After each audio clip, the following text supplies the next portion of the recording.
अस्सलाम वालेकुम। अच्छा बेटा, बेसिक फिजियोलॉजी के अपने सब्जेक्ट में हम जो टॉपिक पढ़ रहे हैं वो हमारा मस्कुलर सिस्टम है। मस्कुलर सिस्टम को हमने स्टार्ट किया हुआ है, जिसमें हमने मसल्स के बारे में पढ़ा। ठीक है जी, मसल्स के बारे में, मसल्स की जो टाइप्स हैं उसके बारे में पढ़ा, स्ट्रक्चर ऑफ मसल्स के बारे में पढ़ा, मसल्स इनर्वेशन के बारे में पढ़ा, न्यूरोमस्कुलर जंक्शन के बारे में पढ़ा।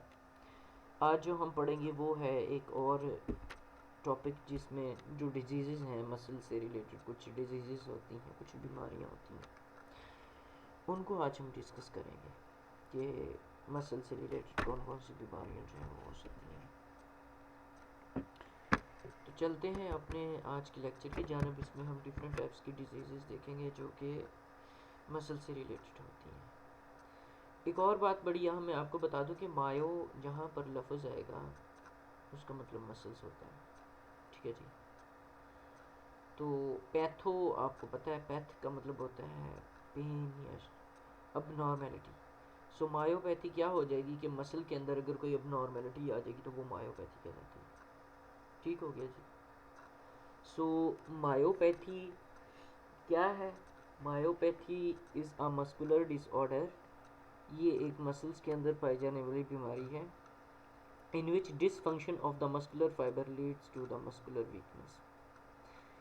जिसमें मस्कुलर फाइबर की जो डिसफंक्शनिंग है वो मस्कुलर वीकनेस की साइड पे ले जाती है हमें। मतलब जो मसल फाइबर्स हैं उनकी डिसफंक्शनिंग होगी, वो काम करना छोड़ जाएंगे और वो आहिस्ता आहिस्ता मसल जो है वो वीकनेस की जानब चला जाएगा। ठीक है जी। So myopathy is a muscular disorder in which dysfunctioning of the muscle fibre leads to the muscular weakness. So myopathy में क्या हो जाएगा कि जो मसल फाइबर्स हैं वो काम करना छोड़ देंगे और अल्टीमेटली एट दी एंड क्या हो जाएगा, मसल जो है वो वीक हो जाएगा। इसके बाद देखिए, मायोपैथीज में भी एक्वायर्ड आर जेनेटिकली ड्राइव्ड। अब इसकी दो टाइप्स हो सकती हैं। जो बीमारी है मसल्स की जिसको हम मायोपैथी बोलते हैं, या तो ये पैदाइशी तौर पे ही किसी को बीमारी होगी मसल्स की वीकनेस वाली, या फिर ऐसे है कि वो बाद में हासिल करता है या बाद में उसको होती है, मतलब पैदाइशी नहीं होती, बाद में किसी न किसी वजह से उसको वो बीमारी लग जाती है। सो मायोपैथी में भी एक्वायर्ड कहते हैं हासिल शुदा, जो कि बाद में होती है, और जेनेटिकली ड्राइव का मतलब पैदाइशी तौर पे। सो मसल की जो बीमारी है वो पैदाइशी तौर पे भी हो सकती है और बाद में भी हो सकती है, दोनों चांसेस है इसके अंदर। इसके बाद क्या है, दीज डिजीज़ में आर में not involve the nervous system. अब तीन बहुत बड़ी बातें उसने कर दी। पहली बात तो ये है कि मायोपैथी के अंदर जो है वो मसल वीकनेस हो जाएगी और डिसफंक्शनिंग हो जाएगी। दूसरी बात उसने ये की है कि ये आप पैदाइशी तौर पे भी ये बीमारी आपको हो सकती है या फिर बाद में भी लग सकती है। ठीक है जी। और तीसरी बात क्या है? तीसरी बात बेटा उसने ये की है कि अब हमने पढ़ा है कि जहाँ पर भी हमने चीज़ें पढ़ी हैं तकरीबन न्यूरोमस्कुलर का लफ्ज़ हमने यूज़ किया है, जिसका मतलब यही था कि इसमें न्यूरॉन्स और मसल्स दोनों ही इन्वॉल्व हैं। क्योंकि जहाँ पर मसल की कॉन्ट्रैक्शन रिलैक्सेशन है या जो भी काम है, ज़ाहिर बात है उसको कौन कंट्रोल कर रहा है? न्यूरॉन्स कर रहे हैं। यहाँ पर वो कह रहा है कि दिस डिजीज़ में आर में not involve the nervous system, कि ये बीमारी ऐसी है जिसमें आपका नर्वस सिस्टम इन्वॉल्व हो भी सकता है और इन्वॉल्व नहीं भी हो सकता। ठीक है, इसमें दोनों चांसेस हैं। सो कॉमन डिजीज़ जो है वो स्केलेटल मसल्स की कौन कौन सी हैं जो हमने डिस्कस करनी है, उनमें बेटा आपकी आ जाएगी मस्कुलर डिस्ट्रॉफी। ठीक है ना, disease involving the muscular tone. उसके बाद फिब्रिलेशन है। ठीक है ना, fibrillation and denervation, hyper sensitivity हो जाएगी। उसके बाद बेटा आ जाएगा मैस्थीनिया ग्रेविस। उसके बाद लैम्बर्ट एटन सिंड्रोम। ठीक है ना, लैम्बर्ट ईटन सिंड्रोम और मिकार्डल डिजीज़, मायोकार्डियल मायोपैथी और निमेलिन मायोपैथी। ये कुछ डिजीज़ हैं 8 के करीब जो आज हम डिस्कस करेंगे।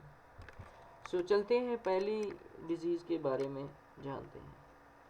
Muscular dystrophy. Muscular dystrophy is a disease characterized by progressive degeneration of muscular fibers। Muscular dystrophy एक ऐसी डिजीज़ है जो कि प्रोग्रेसिव डीजनरेशन, प्रोग्रेसिव किसको कहते हैं, वक्त रफ्ता रफ्ता, डीजनरेशन, डीजनरेशन कहते हैं ख़त्म होने को। तो मस्कुलर मायोपैथी एक ऐसी बीमारी है जिसकी करेक्टराइज का मतलब पहचानी जाती है, जो कि किससे पहचानी जाती है, रफ्ता रफ्ता मसल्स की डीजनरेशन, मैंने क्या बताया अभी, ख़त्म होने को, आहिस्ता आहिस्ता मसल के कम होने को या ख़त्म होने को, मसल फाइबर्स के। So without the involvement of the nervous system, इसमें नर्वस सिस्टम नहीं इन्वॉल्व होगा। सो मायोपैथी क्या है, बात समझ आ गई definition. Myopathy is a disease, ये ऐसी बीमारी है करेक्टराइज जो कि पहचानी जाती है बाय प्रोग्रेसिव, रफ्ता रफ्ता, डीजनरेशन, ख़त्म होने का, और मसल फाइबर्स के, without the involvement of nervous system, nervous system के इन्वॉल्व हुए बगैर। तो नर्वस सिस्टम इसमें इन्वॉल्व नहीं होगा और आहिस्ता आहिस्ता जो मस्कुलर फाइबर्स हैं वो ख़त्म होते जाएंगे। ठीक हो गया बेटी। So mostly it is hereditary origin, आमतौर पे ये क्या है, पैदाइशी तौर पे होती है। ज़्यादातर ये कैसी हुई, ज़्यादातर जो इसकी बुनियाद है वो कैसी होगी, पैदाइशी तौर पे, मतलब कि ये बीमारी हो सकती है। मसल्स फेल टू रीजनरेट, इसमें होगा क्या, आप देखिए, मसल्स जो है ना वो दोबारा रीजनरेट नहीं हो सकते। मतलब कि वैसे नॉर्मली क्या होता है कि जो मसल फाइबर में डीजनरेशन हो जाती है या जो है जिनमें न्यूरोपैथी आ जाती है तो वो दोबारा रीजनरेट हो जाते हैं। रीजनरेट का मतलब होता है बेटा दोबारा बनना मसल फाइबर्स का। तो इसमें ये होगा कि मसल फाइबर जहाँ पर उन्होंने दोबारा बनना था या जहाँ उनमें रीजनरेशन होनी थी वो उनमें नहीं होती। इससे क्या होगा फिर, resulting in progressive weakness and confinement, ठीक है ना, to a wheelchair. So क्या होगा कि मसल जो है वो रीजनरेट नहीं हो पाएंगे और उससे आहिस्ता आहिस्ता जो है वो कमज़ोरी और हत्ता के जो है वो व्हील चेयर पे बंदा आ जाएगा। इवेंचुअली मसल्स की डेथ भी हो सकती है। Common types of muscular dystrophy में जो है वो ड्यूकेनी मस्कुलर डिस्ट्रॉफी और बैकर मस्कुलर डिस्ट्रॉफी है, ठीक है ना। ड्यूकेनी मस्कुलर डिस्ट्रॉफी को हम फिर देखते हैं। ड्यूकेनी मस्कुलर डिस्ट्रॉफी जो है वो सेक्स लिंक रिसेसिव डिसऑर्डर है। बेटा देखें आपकी बॉडी में 23 पेयर होते हैं क्रोमोसोम्स के, टोटल 46 क्रोमोसोम्स होते हैं। इनमें जो 22 क्रोमोसोम्स होते हैं, 22 पेयर्स, 23 पेयर है ना, उनमें से 22 पेयर जो है वो होते हैं सोमैटिक, और जो 23वां पेयर है वो सेक्स लिंक कहलाता है। उसमें जारी बात है सेक्स डिटर्मिनेशन वाला जो जीन्स हैं वो मौजूद होते हैं। सो ये एक सेक्स लिंक रिसेसिव डिसऑर्डर है। अच्छा, फिर एक और बात भी आपने देखी थी, एक होता है डोमिनेंट कैरेक्टर, एक होता है रिसेसिव कैरेक्टर, ठीक है ना। तो हर एक जीन के जो है वो 2 अलील्स होते हैं।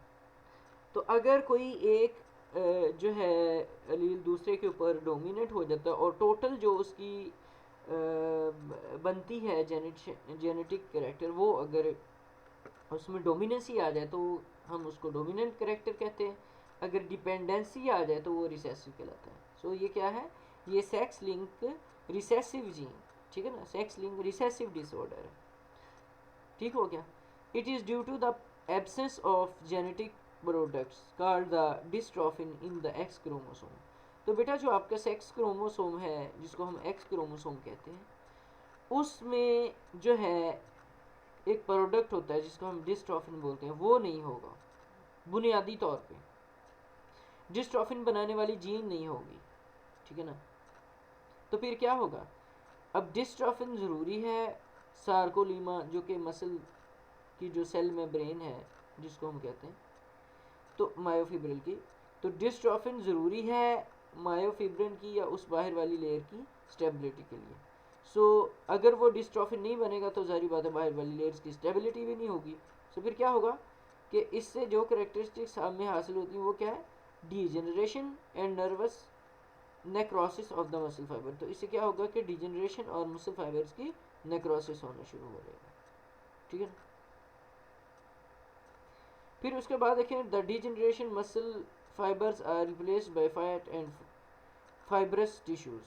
तो जो डिजेनरेटेड मसल फाइबर्स हैं वो फिर किससे रिप्लेस किए जाएंगे, फैट और फाइबर्स से, फाइब्रस टिश्यू और फैट के साथ जो है ये रिप्लेस किए जाते हैं, बल्कि उनकी जगह वो आती है। कॉमन सिम्टम इसमें क्या है, मसल वीकनेस है। समटाइम्स क्या होता है कि इन लार्ज मसल या सीडो हाइड्रो, अच्छा वैसे ये जो है ना इस बीमारी में मसल वीक हो जाता है, लेकिन बाज़ औक़ात मसल जो है उसमें हाइपरट्रॉफी हो जाएगा, मतलब कि मसल का जो साइज़ है वो बढ़ जाएगा।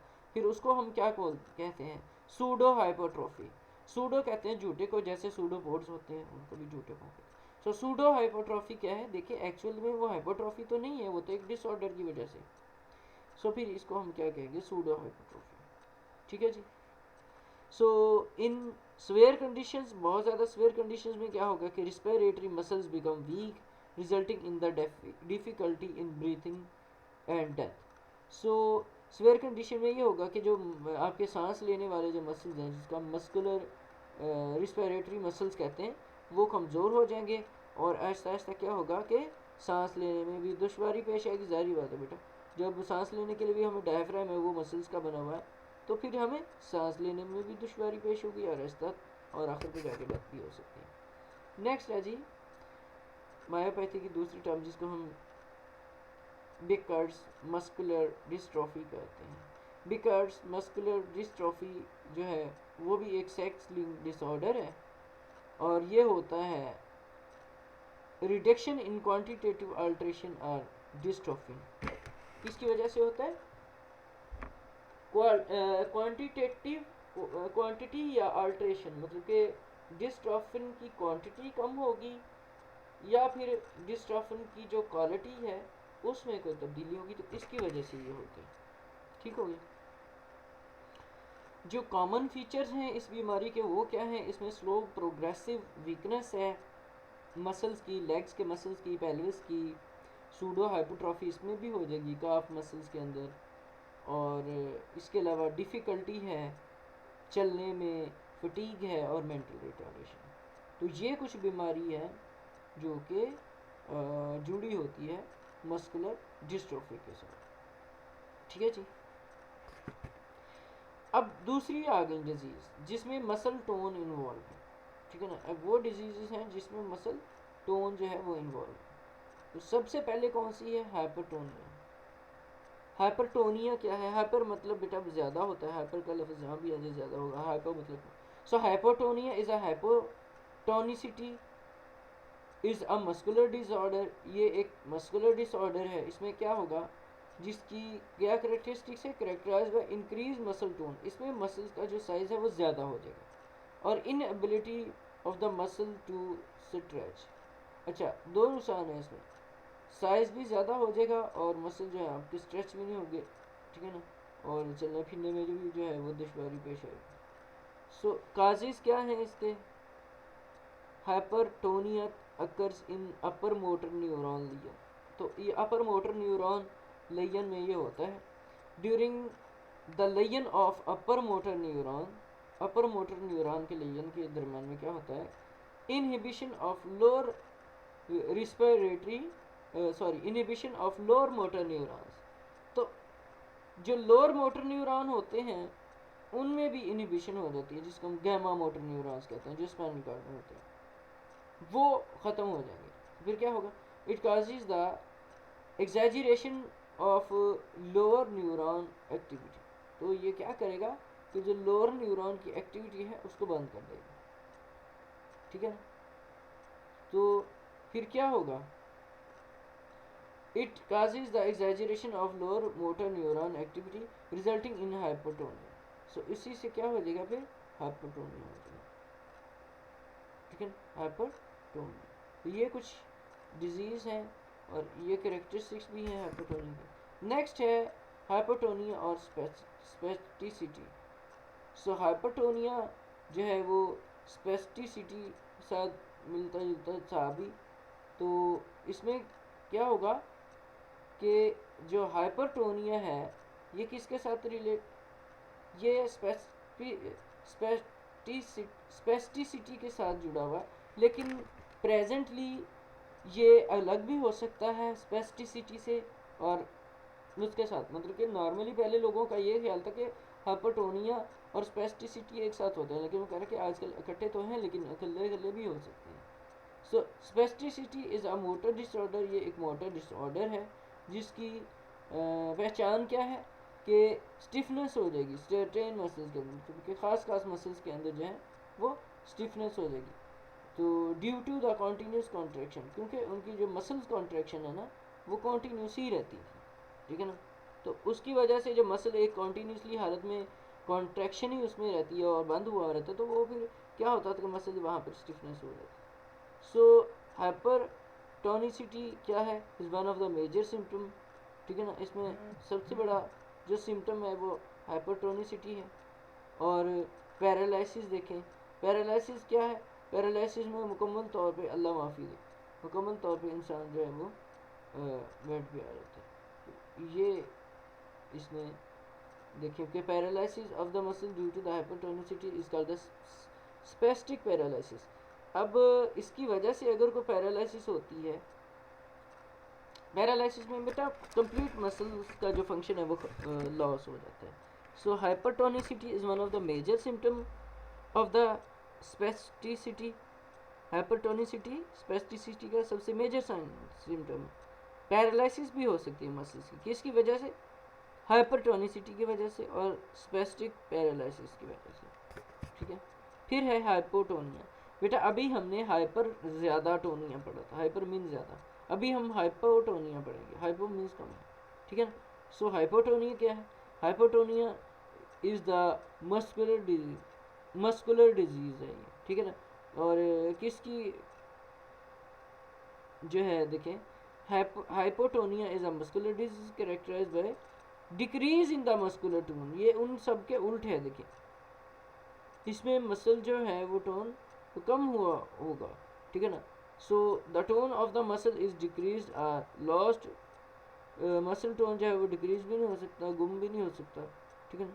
तो फिर क्या होगा, मसल फाइबर केड़ी गड्डिया। और उसके बाद देखें कि muscle offers very little resistant to stress, मतलब कि अगर मसल को हम स्ट्रेस करेंगे तो उसमें कोई रेजिस्टेंस शो नहीं करेगा। The tone of the muscle is decrease और लॉस, मसल का जो साइज़ है वो कम या ख़त्म हो जाएगा और मसल जो है वो थोड़ी सी रेजिस्टेंस शो करवाएगा, ठीक है ना। सो मसल बिकम्स फ्लैक्सिड, ठीक है ना, मतलब जो है वो फ्लैक्सिड हो जाता है मसल, लेक ऑफ फिल्मलेस, मतलब कि इसमें फिल्मलेस नहीं होगी।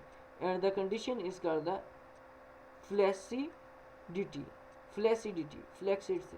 सो मसल क्या हो जाएगा इसमें, मसल इसमें बेटा फ्लेक्स हो जाएगा, जो एक कॉन्ट्रैक्ट है और एक फ्लेक्स। सो ये जो है हमने देखा कि हाइपोटोनिया में जो है कम हो जाता है उल्टा, ठीक है ना, मसल का जो साइज है वो कम हो जाएगा।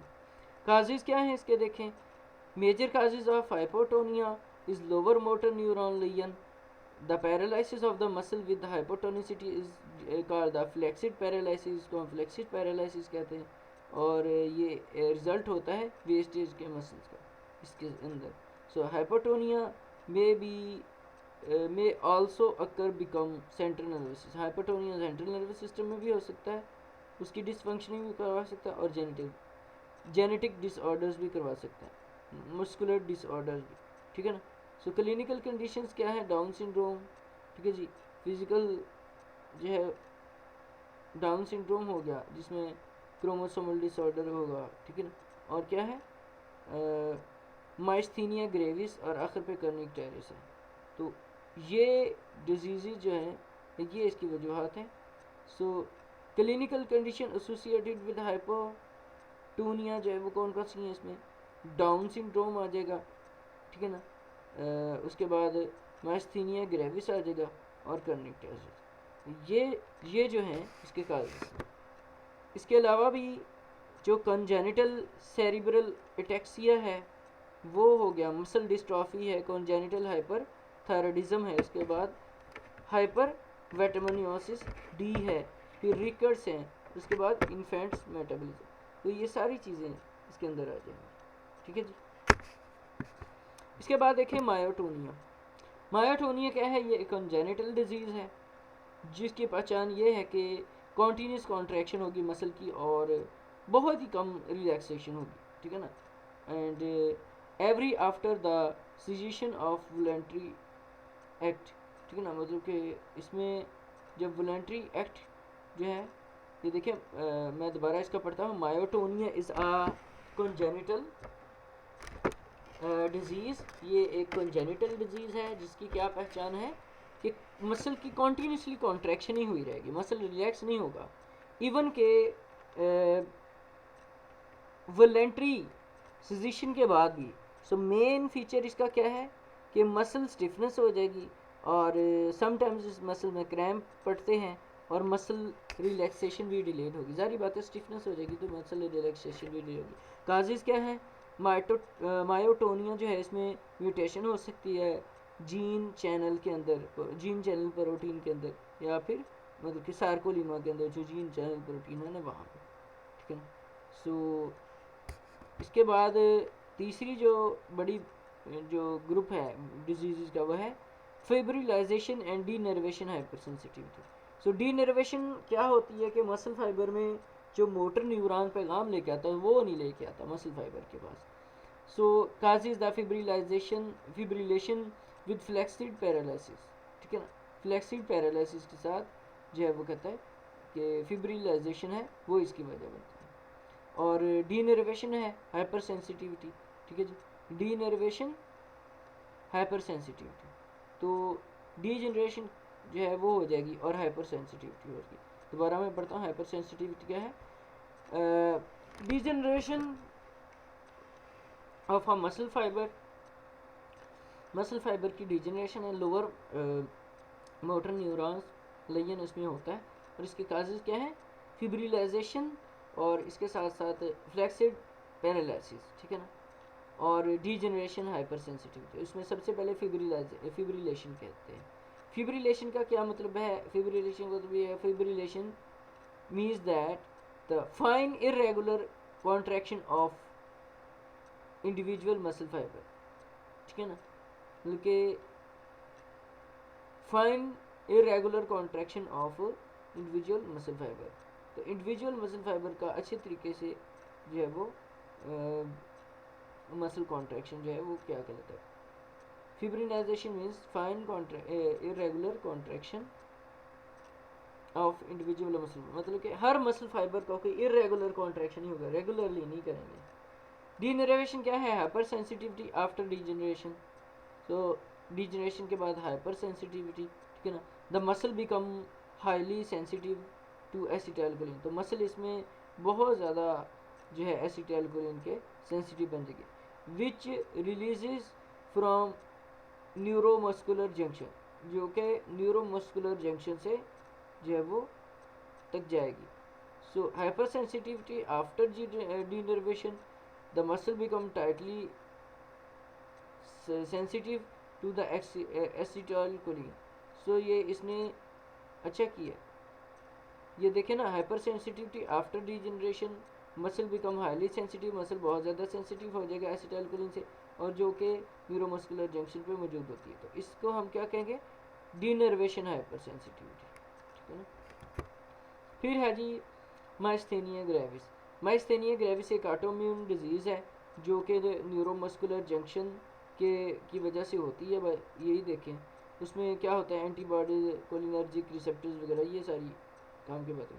सो इट इज़ करेक्टराइज की क्या पहचान है, बाय द ग्रेव वीकनेस क्या है, muscle due to the inability, muscles की इनएबिलिटी नहीं खोली, ठीक है ना, characterize by weakness of the muscle, मतलब कि इसमें मसल कमज़ोर हो जाएगा किसकी वजह से, inability of the neuromuscular junction, मतलब कि जो न्यूरोमस्कुलर जंक्शन है उसकी इनएबिलिटी की वजह से।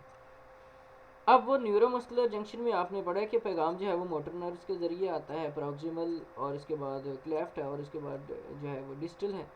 तो वहाँ पर जो न्यूरोमस्कुलर जंक्शन है वहाँ पर जो पैगाम है उसको आने नहीं दिया जाएगा और रोक लिया जाएगा। So it is a serious and sometimes fatal disease, ये बहुत सीरियस है और जानलेवा भी साबित हो सकती है। ये किसकी वजह से हम इसको करेक्टराइज करेंगे, weakness of the muscle due to inability of the neuromuscular junction.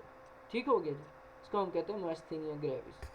फिर उसके बाद इसके काजेज देखेंगे। Myasthenia gravis is cause due to the development of auto antibodies. So auto antibodies जो हैं वो आपकी जो है इसमें देखी जा सकती है, इनकी डेवलपमेंट हुई, ठीक है ना, ऑटो एंटीबॉडीज की। So that is the body develops abnormality। So myasthenia क्या है, ये ऑटो एंटीबॉडीज़। अच्छा बेटा, ऑटो एंटीबॉडीज़ के बारे में मैं आपको बताऊं कि नॉर्मली एंटीबॉडीज़ जो होती हैं वो हमारी बॉडी का डिफेंस सिस्टम होता है। एंटीबॉडीज़ क्या करती हैं कि जब भी कोई जर्म्स वगैरह या जिस चीज़ को भी किल करना होता है तो वो वहाँ पहुँच जाती है, स्पेसिफिक होती है हर एंटीजन के। तो इसमें क्या होगा, माइस्थेनिया में क्या होगा कि आपके जो रिसेप्टर्स हैं एसिटाइलकोलिन के, उनके अगेंस्ट ही एंटीबॉडीज़ बन जाएंगी। और सो फिर क्या होगा, जारी बात है, मसल रिलैक्स कॉन्ट्रैक्ट नहीं होंगे, ठीक है जी। सो these antibodies prevent binding of acetylcholine with its receptors or destroy the receptors, ठीक है ना। सो इसके अलावा क्या है, these antibodies prevent binding of acetylcholine with, अब ये एंटीबॉडीज़ जो हैं वो क्या करेंगी, एसिटाइलकोलिन की बॉन्डिंग नहीं होने देंगी रिसेप्टर्स के साथ। सो क्या होगा,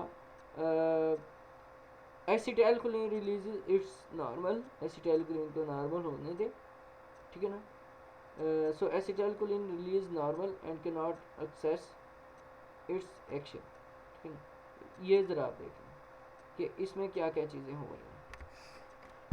नेक्स्ट इसके सिम्टम्स देखें। मसल जो है वो इसमें क्या होगा, muscles which are more susceptible for myasthenia gravis, उसमें क्या होगा, मसल जो है वो नेक में, लिम्स में, आई बॉल्स के इर्द गिर्द, और उसके बाद मसल जो है वो क्या हो जाएगा, रिस्पॉन्सिबल बन जाएगा जो कि मूवमेंट्स की अचीविंग वगैरह के, स्वेलिंग वगैरह के, या स्पीच और रिस्पिरेशन के हैं, स्पीच के हैं, बोलने वगैरह के, वो इसमें ज़्यादा ससेप्टिबल हैं। ससेप्टिबल का मतलब ये होता है कि वो इस बीमारी में ज़्यादा इन्वॉल्व हो सकते हैं।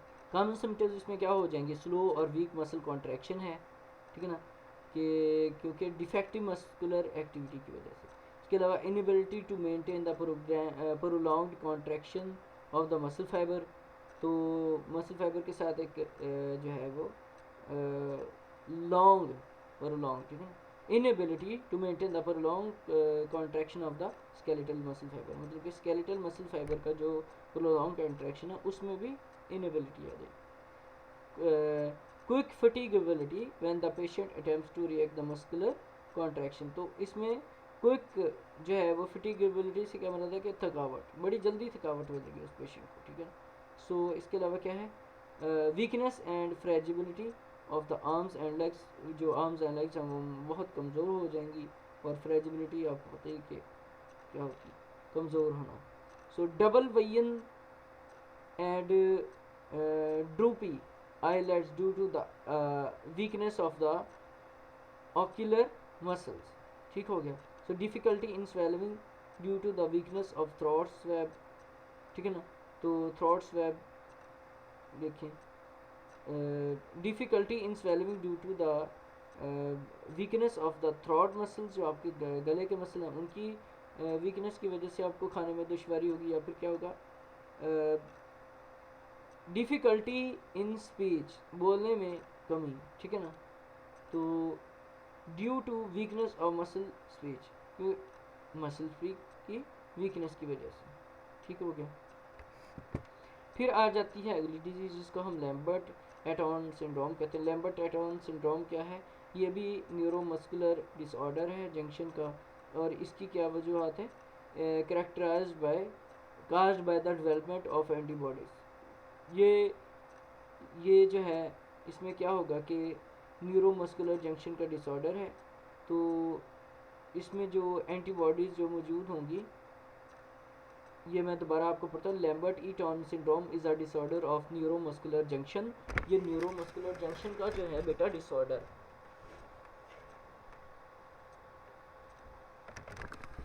इसमें क्या होगा, caused by development of antibodies. इसमें एंटीबॉडीज़ बन जाएंगी, किसके अगेंस्ट बन जाएंगी, कैल्शियम चैनल के अगेंस्ट बन जाएगी। अब आपने कल कैल्शियम चैनल पढ़ा था न्यूरोमस्कुलर जंक्शन में, ठीक है ना, नर्वस टर्मिनल में। तो कैल्शियम चैनल के अगेंस्ट एंटीबॉडीज़ बन जाएंगी। अब क्या होगा कि अब रिडक्शन हो जाएगी, मतलब कि जो कैल्शियम चैनल जो हैं उनकी वजह से जो है जो एसिटाइलकोलिन है ये रिलीज़ हो रही थी ना। अब कैल्शियम चैनल बंद हो जाएगी, एसिटाइलकोलिन जो है ये भी रिलीज़ नहीं होगी। जारी बात है, जब एसिटाइलकोलिन रिलीज़ नहीं होगी तो फिर क्या होगा, न्यूरोट्रांसमीटर नहीं होगा तो नर्व इम्पल्स नहीं होगी, नर्व इम्पल्स नहीं होगी तो फिर मसल की कॉन्ट्रैक्शन और रिलैक्सेशन ही होगी। देखिए, this disease is commonly associated with carcinoma. तो ये तकरीबन कार्सिनोमा के साथ मिलती जुलती है। तो इसको हम कार्सिनोमैटस हाइपर कार्सिनोमैटस मायोपैथी भी बोल सकते हैं। इसके अलावा इसमें बहुत ज़्यादा फीचर्स हैं इस बीमारी में, जिनमें पेशेंट में ब्लड विजन और ड्राई माउथ भी आ सकता है। फिर है मिकाइडल डिजीज़। मिकाइडल डिजीज़ क्या है, मिकाइडल डिजीज़ एक ग्लाइकोजन स्टोरेज डिजीज़ है जिसमें एक्यूमुलेशन हो जाएगी ग्लाइकोजन की मसल के अंदर, और किसकी वजह से, due to mutation of genes की म्यूटेशन की वजह से। अब किन जीन्स की म्यूटेशन की वजह से, जो कि मसल की ग्लाइकोजन फास्फोराइलेशन और ब्रेक डाउन ग्लाइकोजन की मसल के अंदर की रिस्पॉन्सिबल है। जारी बात है, जो मसल के अंदर ग्लाइकोजन को जमा नहीं होने दे रही, उनकी ब्रेक डाउन हो रही है। अगर उन जीन्स में अगर कोई म्यूटेशन हो जाती है तो जारी बात है फिर मसल के अंदर जो है वो ग्लाइकोजन जमा होना शुरू हो जाएगी। सो मस्कुलर पेन, स्टिफनेस जो है इसकी कॉमन फीचर। इसके अलावा देखिए माइटोकॉन्ड्रियल मायोपैथी है। माइटोकॉन्ड्रियल मायोपैथी एक इनहेरिटेड डिजीज़ है जो कि माइटोकॉन्ड्रिया के डिफेक्ट्स की वजह से होती है, ठीक है ना, जिसमें जो क्रिटिकल सोर्स है ऑफ एनर्जी का, जारी बात है बेटा एनर्जी का पावर से होता है जो आपका माइटोकॉन्ड्रिया, ठीक है ना। तो इसमें भी डिजीज़ अगर हो जाएगी तो फिर भी इसको हम कहेंगे माइटोकॉन्ड्रियल मायोपैथी। 8वें में जो है वो लास्ट डिजीज़ है जिसका हम निमेलिन मायोपैथी कहते हैं। निमेलिन मायोपैथी जो है वो एक कंजेनिटल मायोपैथी की अकसाम है, मतलब कि पैदाइशी तौर पे है। इसमें हम क्या करेंगे कि माइक्रोस्कोपिकल चेंजेस देखेंगे, और इसके अलावा स्मॉल रॉड लाइक स्ट्रक्चर्स नज़र आएंगे मसल फाइबर्स के अंदर। और इसके अलावा इसको हम वो कह रहे हैं कि हम निमालिन रोड मायोपैथी भी कहते हैं इसको, निमालिन रोड मायोपैथी भी इसको कहते हैं। सो फीचर इसमें क्या है, डिलेड डेवलपमेंट है मोटर एक्टिविटीज़ की और वीकनेस की मसल्स की। ठीक हो गई, थैंक यू सो मच। अच्छा बेटा, आज हमारा फिजियोलॉजी का लेक्चर था, इसमें मैंने बड़े स्लो तरीके से आपको पढ़ाया है।